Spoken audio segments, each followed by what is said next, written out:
talk a little bit about Gareth Southgate's England. In some ways, for an Irish point of view, the next couple of months are going to be very entertaining. And I keep coming back to what you said. Did we do a reaction to the Euros on the night or maybe the day after when that was England's chance? And the more you watch them, you even hope that maybe the Euros was ultimately their chance to claim the first silverware since 1966. I confess I haven't really watched the two games. I've watched the highlights and then watched the Twitter reaction to it, which is sometimes probably the best thing to do on Gareth Southgate's England. Sorry, I lie. I did watch the second half of the Germany game, which was absolutely mental because for England were brutal. I don't think I've ever seen a 2-0 comeback less likely than England going 3-2 up. But Nick Pope's error. From the outside looking in and trying to take my Arsenal hat off, I can't really understand how Ramsdale's not number 2 goalkeeper, and I can't understand how Ben White hasn't been given, at least not been in the squad.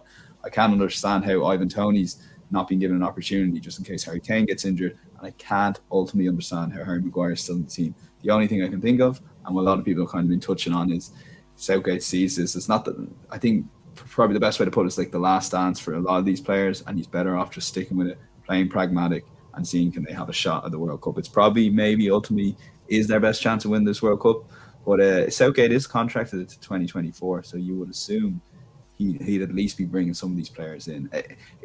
Just before you come in, Sean, just with the Nations League and because they're playing such good opposition, maybe Hungary aside, although fair play to them, they stayed up, it's hard to get you don't have friendlies before this World Cup, which is crazy because normally you'd be able to play some of these players, but maybe the Nations League and an unintended consequence is you've got to play your best team all the time. So it's an interesting World Cup coming up for England and an interesting few weeks coming up for Gareth Southgate.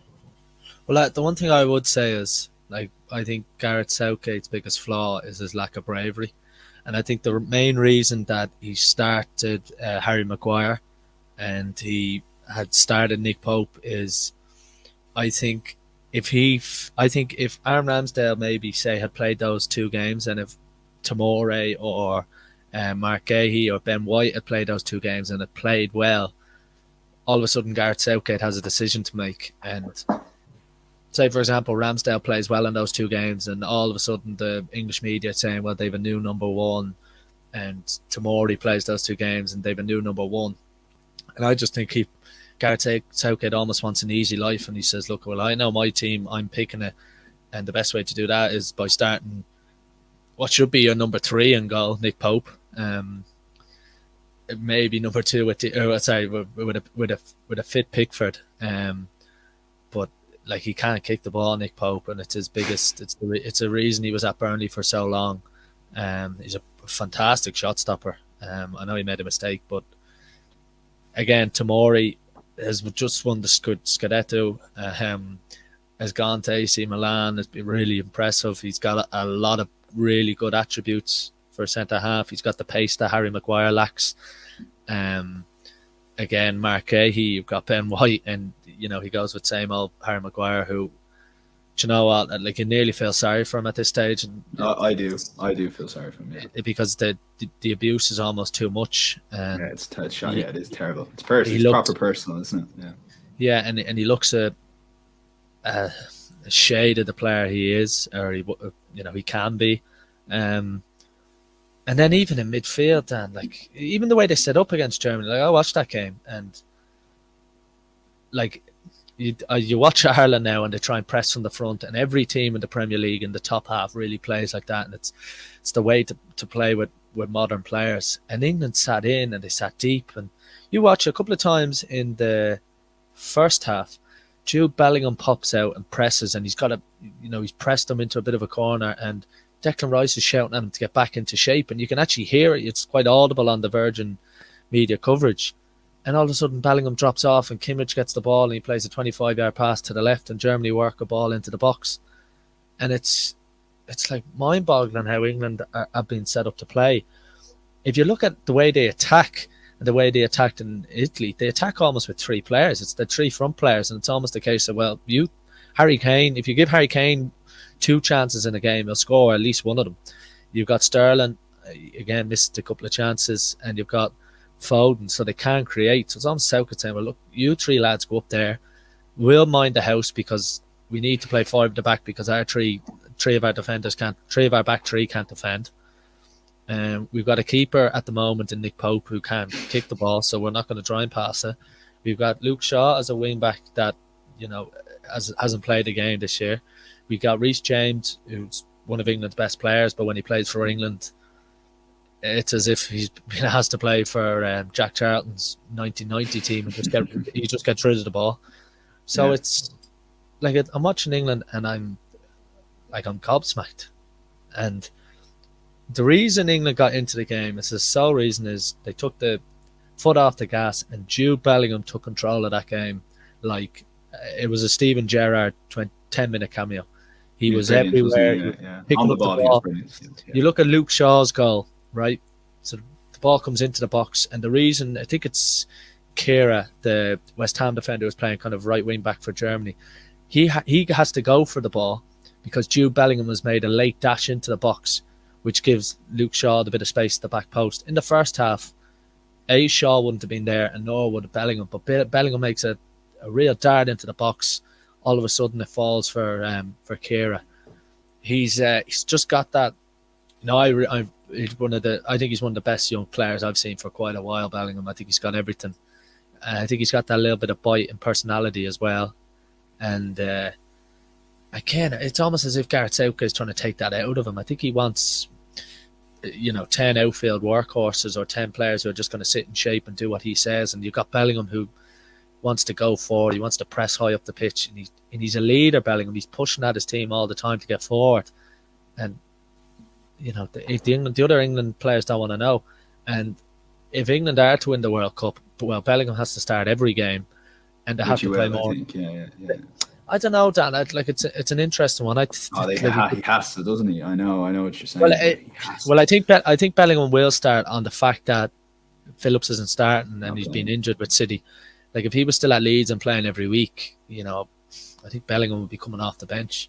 But he's an incredible player, and they bring Saka on, they bring Mount on, and Saka makes a couple of runs in field and creates a bit of space, and Mount does the same. Mount gets forward. And all of a sudden, they're unplayable.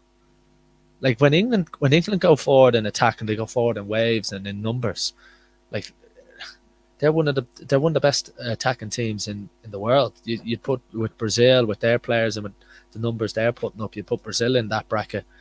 But there's very few teams in Europe who can play like England.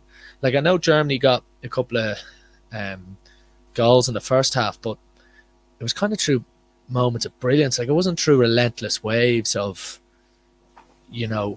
whereas England, it felt like relentlessness, that 10 minutes where they got their goals. Like the Mount finish and the Mount goal, it's hard to mark. And like when you look at Southgate and you look at Stephen Kenny, it's a really interesting one. You've got Stephen Kenny who's trying to rid 10, 15 years of really poor, negative football, managers talking negatively about the standard of Irish players, the League of Ireland, just the general gist of it. You got Gareth Southgate, who's probably got the best England squad in modern times in the last, the best England squad and the best England performances we've seen in 10, 15 years. You've got some of the best young attacking players England have ever had in terms of like 4 or 5 players that are out of this world at under the age of 23. And he's trying to play pragmatic, slow football and try and nick a goal in the counter-attack. I mean, it's the reason he got to the Euros final, because it can work in tournaments. It's what Euros off. It's what other teams have done to get to World Cup finals and European finals. But it's just incredible to watch so many talented players play so poor football. And if you watched Armenia in the first half against Ireland and you watched England in the first half against Germany, the only difference is the quality of the England forwards to be able to counter-attack, because they played the exact same way, bank of 5 and a bank of 4 with one lone striker up top. And like if England do win the World Cup, they could be tough to watch. Football's finished. Yeah. They won't win a play like that. They can't. No, that's some very interesting stuff there, I'll be honest. And the one thing I'd say is that, go on. Like, and I know it's not going to be as warm as maybe it could be in Qatar, and it's going to be air conditioned, but like if you go and play like that and chase the ball against Spain and even Germany, like there's a couple of times Kimmich, Gundogan, and Musala, like they're as good a midfield three in terms of you've got a 6 and 8 and a number 10, right, in a traditional 4-4-3 way, and they were just taking the Michael with some of their passing. Like it was just, they weren't even trying to progress the ball; they were just trying to tire out the England midfield too and stretch them. To do that in the World Cup in whatever 30-25 degree heat, I think that could be their downfall. And also when you're playing every 3 days and one of that, if Bellingham or someone in that midfield gets injured, then they've bigger problems. Yeah, who comes in? Oh, Henderson. But on Southgate, very briefly now, because I want to touch on a little bit of Premier League before we head off.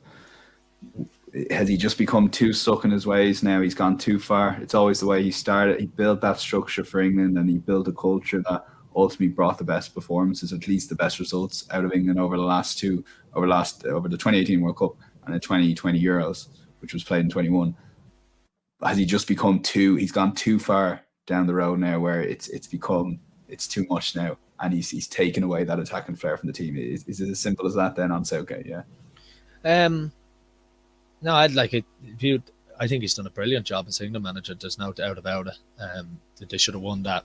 They should have won the Euros final. I think if they'd won more, if they'd someone different in midfield, I think if they had a passer, someone who could control the ball in midfield, Jude Bellingham maybe, yeah, or even Bellingham's direct running in midfield in the Italy game. If you look at that final, the midfield three with Verratti and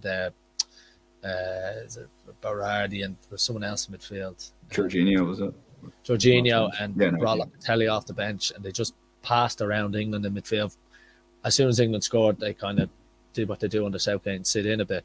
But no, I think he's done a really good job, Southgate. I still think England will do well at the World Cup just on the players they have.